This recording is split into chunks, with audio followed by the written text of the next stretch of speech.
चलिए चलते हैं फरवरी 2026 में इस्लामाबाद। सोचिए कि एक कमरे में पाकिस्तान के सबसे पावरफुल जनरल्स बैठे हैं, सैटेलाइट तस्वीरों को घूर रहे हैं और उनके सामने एक बहुत ही अजीब सी सिचुएशन है जिन्हें उन्होंने सालों तक पाला पोसा।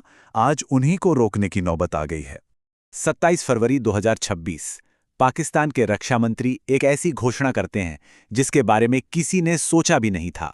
नहीं, ये घोषणा भारत के खिलाफ नहीं थी, ये थी अफगानिस्तान की तालिबानी सरकार के खिलाफ। जी हां, वही तालिबान जिसे पाकिस्तान की आईएसआई ने दशकों तक ट्रेनिंग दी, पैसा दिया और हर तरह से सपोर्ट किया था। और देखिए, हर जंग की तरह इसकी सबसे भारी कीमत आम लोग चुका रहे हैं। हर हफ्ते 100 से ज्यादा आम नागरिक मारे जा रहे हैं, अस्पतालों पर बम गिर रहे हैं, बच्चे अपनी जान गंवा रहे हैं। लेकिन आखिर ये सब शुरू कैसे हुआ? ये सबसे बड़ा सवाल है। कैसे पाकिस्तान का बनाया हुआ मोहरा, उसकी सबसे बड़ी ताकत, आज उसका सबसे बड़ा सिरदर्द एक दुस्वप्न बन गया? चलिए आज इसी उलझे हुए रिश्ते की गांठें खोलते हैं एक एक करके। इस पूरी कहानी की जड़ें हमें मिलती हैं 1990 के दशक में, जब पाकिस्तान ने एक ऐसा दांव खेला जिसने कह सकते हैं कि पूरे रीजन का भविष्य ही बदल कर रख दिया। तो ये सब शुरू हुआ 1994 में। आईएसआई ने मुल्ला उमर नाम के एक मौलवी के साथ डील की, उसे हथियार दिए, पैसा दिया, ट्रेनिंग दी और सिर्फ 2 साल के अंदर 1996 आते आते तालिबान ने काबुल पर कब्जा कर लिया। फिर आया साल 2001 और 9/11 के हमले। अमेरिका ने तालिबान को सत्ता से तो हटा दिया, लेकिन पाकिस्तान ने, अब जानते हैं, पर्दे के पीछे से उन्हें सपोर्ट देना बंद नहीं किया। और फिर 20 साल बाद 2021 में जैसे ही अमेरिकी फौजें अफगानिस्तान से निकलीं, तालिबान फौरन सत्ता में वापस आ गया। अब सवाल यह है कि पाकिस्तान ने ये सब किया क्यों?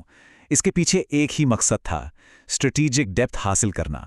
मतलब उनका प्लान ये था कि अफगानिस्तान में एक दोस्ताना सरकार बनाकर रखी जाए जो भारत के खिलाफ जंग की सूरत में उन्हें एक मिलिट्री एडवांटेज देगी।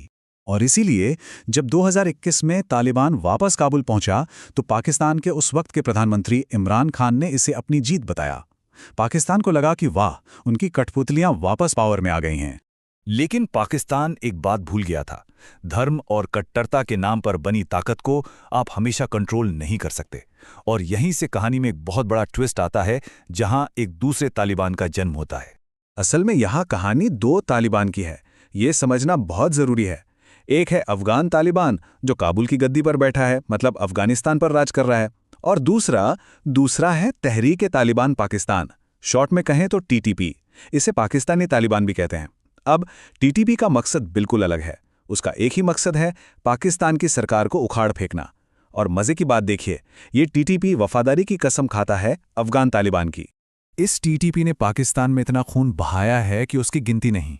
लेकिन एक हमला ऐसा था जिसने पूरे देश की रूह कंपा दी थी। दिसंबर 2014 टीटीपी के आतंकी पेशावर के आर्मी पब्लिक स्कूल में घुसे और बच्चों पर गोलियां बरसानी शुरू कर दीं। उस एक दिन में 132 मासूम बच्चों को मार दिया गया। ये पाकिस्तान के इतिहास का शायद सबसे काला दिन था। तो जब 2021 में अफगान तालिबान सत्ता में आया तो टीटीपी के हमले और भी ज्यादा बढ़ गए। इतने बढ़ गए कि पाकिस्तान के लिए हालात बर्दाश्त से बाहर हो गए। ये आंकड़े देखिए, ये खुद पूरी कहानी बता देते हैं। 2024 में पाकिस्तान में आतंकवाद की वजह से 2236 लोगों की जान गई और 2025 तक ये नंबर बढ़ के 4001 हो गया, मतलब ऑलमोस्ट डबल। अक्टूबर 2025 से हालात हाथ से निकलने लगे। टीटीपी ने एक बड़ा हमला किया तो जवाब में पाकिस्तान ने काबुल के अंदर एयर स्ट्राइक कर दी। फिर 16 फरवरी 2026 को टीटीपी ने बॉर्डर पोस्ट पर हमला करके 11 सुरक्षा कर्मियों को मार दिया। बस यहीं से मामला बिगड़ गया। 27 फरवरी को तालिबान ने बॉर्डर पर फुल स्केल हमला कर दिया और पाकिस्तान ने भी शिक्ष तौर पर जंग का ऐलान कर दिया। और फिर 16 मार्च को ये लड़ाई और भी भयानक हो गई जब एक पाकिस्तानी हवाई हमले ने काबुल के पास एक अस्पताल को निशाना बनाया। और आज सिचुएशन ये है कि दोनों ही तरफ एक ऐसे मिलिट्री और स्ट्रेटेजिक डेडलॉक में फंस गए हैं जहां से निकलना किसी के लिए भी आसान नहीं है। अफगान तालिबान के लिए तो ये एक कैच-22 वाली सिचुएशन है।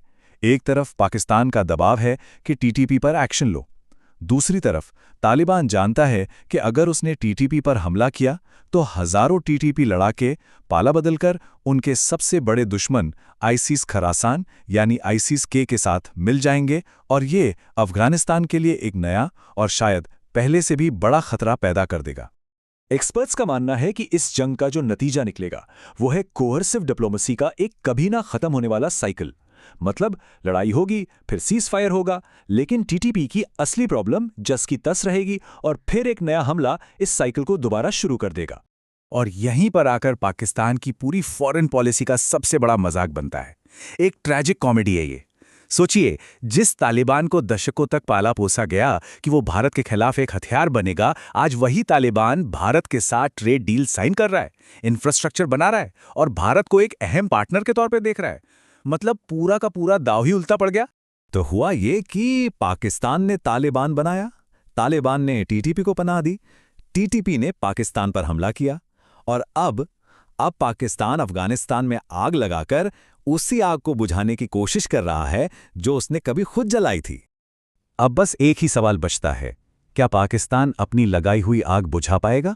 और इस कोशिश में और कितने बेगुनाहों को जलना पड़ेगा?